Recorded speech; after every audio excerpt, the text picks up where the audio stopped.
我没有想过公司会比我早消失。在台北商业区的一栋大楼里 ，Zero 在一个卖酒的新创公司上班，每天给新来的酒拍照，并上传到官网打些文字，画些知识图文。很好笑的是，我并不喝酒，但是我做着跟酒有关的工作。还要写出一些关于酒的介绍。哦，因为我们是卖酒的，所以有一个特别冷的房间，专门用来储存跟展示。夏天进去很凉快，尤其是当老板不在的时候，他觉得一个人做事更自在。毕竟座位后面就是老板的门口嘛，有的时候可能会觉得很拘谨。如果我正在思考而没有动作的话，我怕老板会觉得我在偷懒。而且他也蛮常出差的，我是很喜欢他出差啦。因为这样老板就不在了。与其说是工作，不如说是自己找事做哦。有时候还可以透过老板的窗户看底下的行人在干嘛，一边听音乐，看着今天的新闻，一边工作。每天倒也不会说很忙啦，就一般般吧，也没有业绩压力什么的。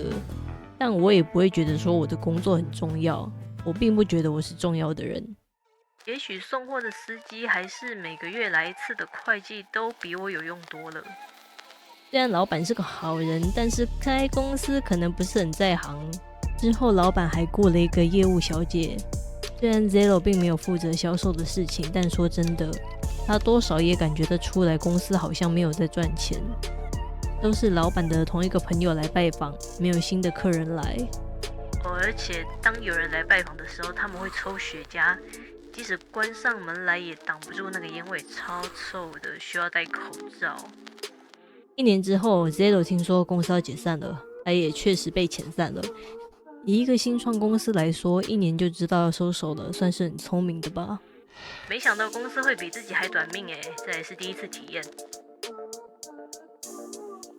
离职后那1年绝对是 Zero 很丰富的1年，因为没有想要再找工作，他尝试了很多画图的案子，但说是要养活自己，那还差得远了。毕竟跟很多人竞争同一个案子，成功率很低。交稿了之后，还要发现自己被抄的心情很差。大概在失业半年后，他得知某个地方可以领辅助学3D。虽然我对3D 没有很大的兴趣，但公司好像会很需要。Zero 就报名了这个课程。上完课之后，就有可能收到公司的面试机会。不知道大家是不是也这样觉得哦？这样的标语很诱人，至少 Zero 是觉得蛮诱人的，因为他正在失业嘛，他需要一个工作。某些补习班也会有这样的广告文宣存在。Zero 也觉得自己能在学了3D 半年之后，马上能被公司当场选上。这就是我来这里的目的啊，找到工作赚钱。整个班级好像才10、15、20个人，不知道有没有。然后到最后阶段的时候，大家必须找到自己的组员，做出一个专案，然后秀给大家看。而且大家还被安排去参观了一间游戏公司，因为当时 Zero 参观的体验太好了，这间公司看起来一切都很棒，还有很好的升迁跟学习机会。在这里这个位置可能是我未来的办公桌。他只想着我必须要来这间公司，脑袋里完全没有想其他的可能性。在参观公司之后，他很快就写了履历，然后投到那家公司。据 Zero 所知，有另外一个同学也这样做的，但是当他收到公司回信的时候，里面的内容是写着不录取。Zero 当时正在教室里，大家都做着各自的专案，他很难过，但是他不想让别人看到，所以他去了顶楼，然后到围墙边看底下的人。跑题了，回到我们的主线上。但到了成果发表那一天，别组的同学一个一个被叫进去，同组的成员被叫进去，就这样等着。我直到最后的最后都没有被选上。我真的有这么差吗？既然没有一家公司要我，同学还进了我想进的公司，我好嫉妒。既然没有公司要他 ，Zero 觉得除了认真接案以外，没有别条道路了。毕竟不想再去上班嘛。画图也许帮 Zero 奠定了接案的基本，但是还没熟练的 Life2D 才是影响他未来好几年的最大赢家。他甚至在这1-2年接到游戏用的 Life2D 案件，自己做的人物竟然在 App 里面动得起来，还会说话，心情自然是很兴奋的。当时是不是会 Life2D 的人很少啊？这等好事我竟然可以拿到，竟然轮得到我。曾经 Zero 也想做游戏，但也许他只是想让自己的作品有生命。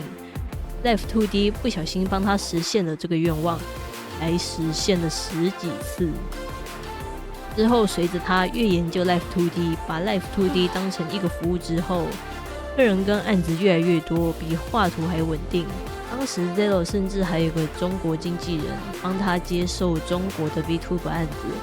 后来在2019的时候加入 Iron Vertex， 但是越加入团体，拥有这种同属关系 ，Zero 发现自己离客人越来越远，他无法跟客人直接讨论案子。Zero 觉得自己只是一个冷漠的齿轮。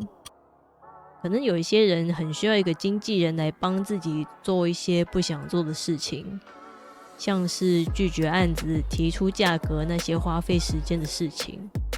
但是从这些经验中，我发现我喜欢直接与客人接触并讨论。我觉得这个阶段很重要，就像做 Life2D 必须从整理图层开始认识这个模型。我觉得从讨论的步骤，我就能开始认识我未来的孩子，而不是网络上一个有着漂亮 ID 的虚拟人。